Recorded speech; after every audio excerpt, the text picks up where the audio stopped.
Let's see what is inside Begum Kothi. दोस्तों आप ये जो मेरे पीछे गेट देख रहे हैं, ये वही गेट है जिसको गदर मूवी में पाकिस्तान बना करके दिखाया हुआ था।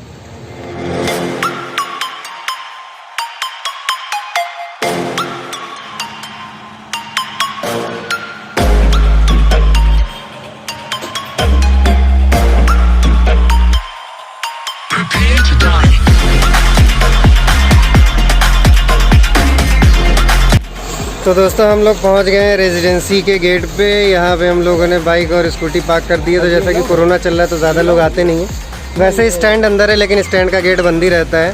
और रेजिडेंसी के अंदर कुछ भी कैमरा से रिलेटेड इक्विपमेंट अलाउड नहीं है, ना ट्राईपॉड अलाउड है। तो हमने ट्राईपॉड और हेलमेट भैया के यहाँ पे रख दिए जो स्टैंड वाले हैं। अब चलिए अंदर चलते हैं, देखते हैं। दोस्तों कोरोना के टाइम पे सोशल डिस्टेंसिंग मेंटेन रखने के लिए इन्होंने बहुत अच्छा काम किया हुआ। टिकट रखने के लिए करने के लिए कोई भी लाइन वाइन में नहीं लगना है। सिंपल सा तरीका है, आप भी यहाँ से बुक कर सकते हैं। आप केवल अपने पेटीएम से या जो भी इसमें तरीका लिखा हुआ है स्कैन करना है और साइट आ जाएगी। वहाँ से आप पेमेंट कर दीजिए। 20 रुपये एक आदमी का टिकट है, बाकी जो टैक्स लगेगा कुछ 1-8% में। और टिकट आपके मोबाइल पे इसका आ जाएगा, आप घर से भी बुक करके आ सकते हैं। और टिकट बुक करने के बाद बस यहाँ पे एंट्री करते टाइम टिकट यहाँ पे दिखाना है, अपने नाम और मोबाइल नंबर के साथ एंट्री करानी है। भैया एंट्री कर लेंगे, उसके बाद आप अंदर जा सकते हो। और ये बहुत ही अच्छा तरीका है स्पेशली कोरोना के टाइम पे, ताकि लोगों में सोशल डिस्टेंसिंग रहे। और बिना मास्क के एंट्री अलाउड नहीं है, ये भी अच्छी बात है। तो चलिए अंदर देखते हैं रेजिडेंसी के बारे में। सबसे बड़ा फैक्ट इस टाइम यहाँ पे गदर की शूटिंग हुई थी। हम ये देखिए सैनिटाइज़र अगर आपके पास नहीं भी है तो भी यहाँ पे सैनिटाइज़र मिलेगा। बहुत सही इंतजाम है, ऐसा हर जगह होना चाहिए। तो वैसे तो क्लॉक रूम यहाँ पे अवेलेबल था, लेकिन अभी कोरोना के टाइम पे इन्होंने बंद कर रखा हुआ है। तो सामान आप जो भी लेकर के आएंगे, या तो अगर आप कार से आते हैं या बाइक से आते हैं तो आप उसमें डिक्की में आप रख करके अंदर जा सकते हैं, क्योंकि अंदर कुछ अलाउड नहीं है। और अंदर रखने की अभी इस टाइम तो कोई व्यवस्था नहीं है।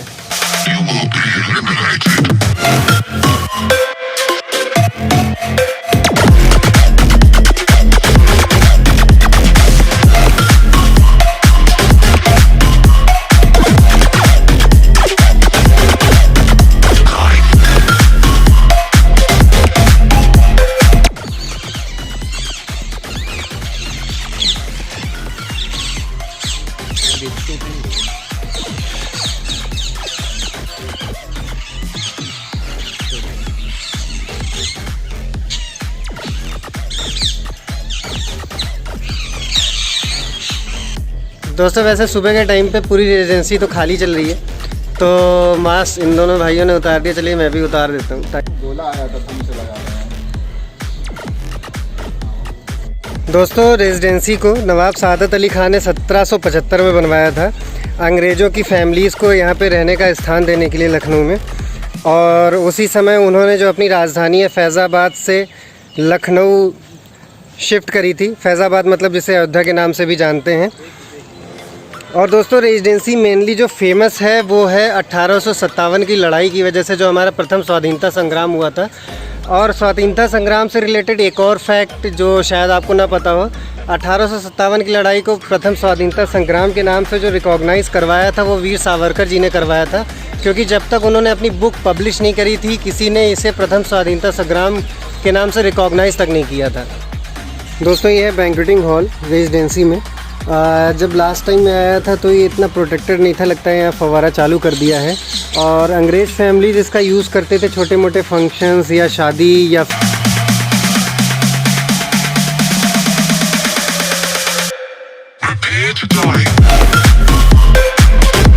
दोस्तों इस पूरी रेजिडेंसी को बनने में 5 साल का समय लगा हुआ था। जो सामने आप जगह देख रहे हो वो रसोई घर है, यहाँ अंग्रेज़ों का खाना बनता था। और ये बेगम कोठी है जहाँ उनकी वाइफ्स, फीमेल्स, लेडीज़ सारी रहती थी। Let's see what is inside Begum कोठी।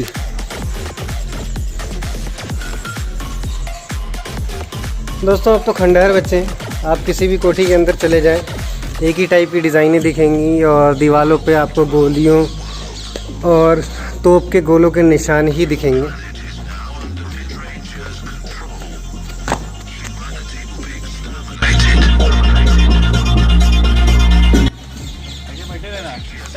यहाँ पे रहने वाले 2000 अंग्रेज, उनके फैमिली वालों के दफन होने की जगह है जिनको क्रांतिकारियों ने यहीं पे ख़त्म कर दिया था। पीछे यहाँ से कब्रिस्तान शुरू होता है। आइए दोस्तों दिखाते हैं हम आपको कि एक्चुअल में कब्रिस्तान आखिर स्टार्ट कहाँ से होता है। आप अगर मेरे पीछे देखेंगे तो कब्रिस्तान बिल्कुल यहीं से स्टार्ट होता है। और अभी तो ऐसा कि कुछ भी मुझे हॉन्टेड नहीं लग रहा है, जैसा कि मुझे कई लोगों ने यहाँ पर बताया। जैसे कि आप देखेंगे भैया जी मेरे पीछे जा रहे हैं, इन्होंने बताया कि बहुत ही हॉन्टेड प्लेस है, डरावना प्लेस है। लेकिन ये खुद भी काफ़ी निडर रूप से जा रहे हैं, इनको डर नहीं लग रहा है। डर तो हमें भी अभी नहीं लग रहा है। हाँ, लेकिन रात में अगर आप यहाँ आएंगे तो आपको शायद हॉन्टेड का असली मीनिंग समझ में आ जाएगा। जगह जगह पर मुश्किल से 5-5 मीटर की दूरी पर एक एक कब्र है, कॉफिन रखे हुए हैं यहाँ पर। तो आइए अब मैं आपको दिखाता हूँ तोप का मतलब आप लोग समझते होंगे। आपने अभी तक नाटकों में, टीवी में, सीरियल में देखा होगा कि तोप चलती है, एक सेनापति बोलता है फायर और तोप दाग दी जाती है। तो ये हैं मित्रों वो तोपें। आप मेरे पीछे तोपें देख पा रहे होंगे। ये मैं आपको थोड़ा पास से दिखाता हूँ। ये देखिए तोप, इसमें गोला भरा जाता है, बारूद का गोला, और इसमें फायर लगाई जाती है। जैसे ही वो गोला बहुत आगे तक जाता है और कम से कम 9-10 लोगों को मार गिराता था। तब के टाइम की ये तोपें हैं, देख पा रहे हैं आप। इसमें ये संग्रहालय है जो कि अभी खुला नहीं है, 9:15 बजे ये खुलता है। और इसमें 1857 की जो लड़ाई हुई थी उससे रिलेटेड तलवारें और जो भी उसके प्रतीक है वो सारी चीज़ें हैं। और भी कुछ है इनके अलावा, फोटोज़ हैं जो भी मतलब नवाब या अंग्रेज रहे होंगे। दोस्तों आपको तोप दिखाता हूँ। ये है बड़ी वाली तोप। आपको मयंक भाई ने छोटी तोपें दिखाई होंगी, ये बड़ी तोपें रखी हुई हैं जिन्होंने 1857 की जो लड़ाई हुई थी अंग्रेज़ों में और हमारे क्रांतिकारियों में। और क्रांतिकारियों से रिलेटेड एक और नाम मुझे अभी याद आया, बेगम हजरत महल, जो कि लखनऊ में क्रांतिकारियों की लीडर थी, जिन्होंने अंग्रेज़ों की वोट लगा करके रखी हुई थी। तो नरेश बताना जरा, अगर मैं इसमें आग का गोला यहाँ से जो फायर किया जाता होगा अंग्रेजों के टाइम, हम लोग मूवी में देखते हैं, सीरियल्स में, कोई सेनापति बोलता है फायर और एकदम से इससे आग का गोला निकलता है, वो कितनी दूर तक जाता होगा यार? ये तो सर्च करना पड़ेगा। में आया, आप इसको मुझे सर्च करके बताइए कि कितनी। दोस्तों अगर आपको मिलता है या आपको पता है तो आप प्लीज़ कमेंट बॉक्स में ज़रूर बताइएगा। आशीष और नरेन लड़कों, क्या है ये? लेकिन देखने से मुझे लग रहा है कि ब्रेल लिपि में लिखा गया है कुछ। हालांकि मैं ब्लाइंड तो नहीं हूँ, लेकिन मैं समझ पा रहा हूँ कि ब्रेल लिपि में। अच्छा, अंग्रेज़ लोग भी अपने टाइम में काफ़ी अच्छा काम कर रहे हैं। उनको पता था कि ब्लाइंड लोग भी यहाँ पर आएंगे, तो उनके लिए भी इन्होंने बनाया हुआ है। अच्छा चीज़ है ये। कोई ब्लाइंड पर्सन यहाँ पर आता है? अरे अंग्रेजों ने नहीं बनवाया होगा, ये रेजिडेंसी जब घूमने वालों के लिए बनवाया होगा। अंग्रेज लोग रहते थे। दोस्तों ये है कब्रिस्तान जो भी 1857 की क्रांति में एक्सपायर हुए थे। कब्रिस्तान तो मित्रों यहाँ से शुरू होता है। तो दोस्तों अब मैं आपको बताता हूँ एक्चुअल में जो लोहे की तोप आपको दिख रही है, माइट भी आपको लग रहा होगा कि ये नकली है। मुझे भी दूर से लग रहा था कि ये नकली है, लेकिन जैसे ही मैंने पास में आके जब इसमें देखा, इसमें प्रिंट है 1854 में इसका एक्चुअल में निर्माण हुआ है। तब से ऐसे ही रखा है ये तोप का गोला। इसको कहते हैं तोप। एक्चुअल में ये तोप है और ये इंडिया की होप है। समझने की कोशिश करता हूँ कि ये ऑपरेट कहाँ से होती है, एक्चुअली चलती कैसे थी।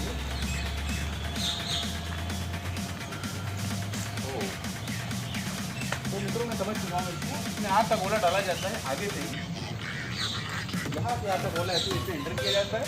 और मैं अब आपको दिखाता हूँ इसमें फायर कहाँ से लगाई जाती है। यहाँ पर कुछ छेद दिए हुए हैं, जहाँ से फायर लगाया जाता है, इससे ये आग का गोला ब्लास्ट होता है और एकदम से आगे की ओर निकलता है। तो इस तरह से फंक्शन होता है, किस तरह से कार्य करती है। तो दोस्तों आपको एक और चीज़ बताता हूँ। यहाँ पर मैंने इंग्लिश में धुंधला कुछ देखा, इससे मुझे बस इतना समझ में आया कि ये उस टाइम की आर्टिलरी एनिमेशन का बेस्ट वेपन है। Best weapon in the sense समझ सकते हैं आप इस तरह। आज के ज़माने में जो वैल्यू AK-47 और AK-56 की है, ये तो उस ज़माने की AK-47 और AK-56 अगर मैं कहूँ तो ये गलत नहीं होगा। देखते हैं एक और तोप। दोस्तों ये वो बिल्डिंग है जहाँ हम बचपन में जब यहाँ पे घूमने के लिए आते थे तो इसके ऊपर जाते थे। देखते हैं रास्ता अभी भी ओपन है या नहीं है। ये ले चलता हूँ मैं आपको यहाँ से। और ये मसाला मेरे हिसाब से तब के टाइम का मसाला है, ये अभी तक लगा हुआ है। मैं आपको बता दूँ, जैसा कि मैंने चेक किया है विकिपीडिया पर काफ़ी जगह दाल। यहाँ तगड़ी चीज़ दिखाता हूँ, देखो सुरंग है।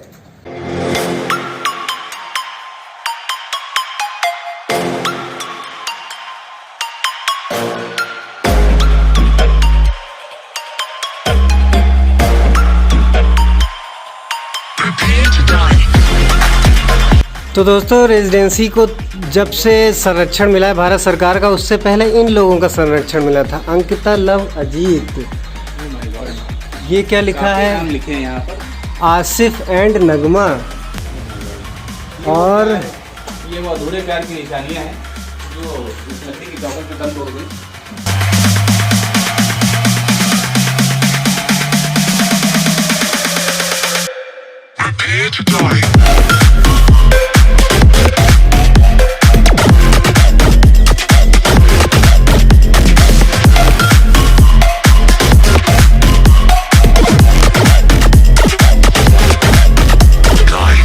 नरेंद्र भाई ने ये टास्क किया है और मैं सोच रहा हूँ कि इस टास्क को मैं भी क्यों ना करके चेक करूँ, तो मैं इसका ट्राई मारता हूँ। ओ पहला अटेम्प्ट फेल हुआ, सेकंड अटेम्प्ट के लिए एक बार फिर से नहीं यहीं रहो, ये हेल्प करना, मैंने हेल्प की तो सारी।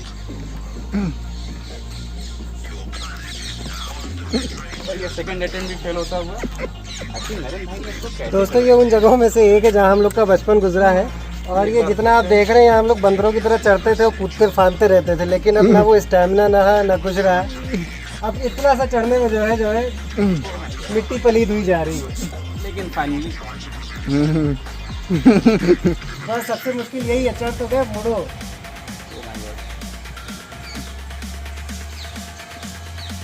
आखिरकार तीसरे अटेम्प्ट में मैं मयंक सिंह सफल हो गया आखिर। लेकिन यहाँ बैठ के मुझे रियलाइज हो रहा है कि अगर हल्का सा भी डिसबैलेंस हुआ तो उसके बाद क्या होने वाला आप लोग समझ गए होंगे।